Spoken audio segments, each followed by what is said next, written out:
तुम्हारी हिम्मत कैसे हुई करने की, तुम्हें मार डालूंगा। ये क्या किया? लाओ मोबाइल मुझे। इतना बोला था ना गुस्सा नहीं करने के लिए। नहीं, लेकिन शाहरुख खान बनोगे। अब ये कौन उठाएगा, जल्दी उठाओ।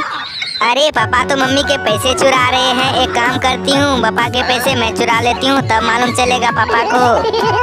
अरे पैसा कहाँ गया? पैसा किधर रख दिया? तुमने पैसा देखा क्या? मुझे क्या मालूम। चलो उठो।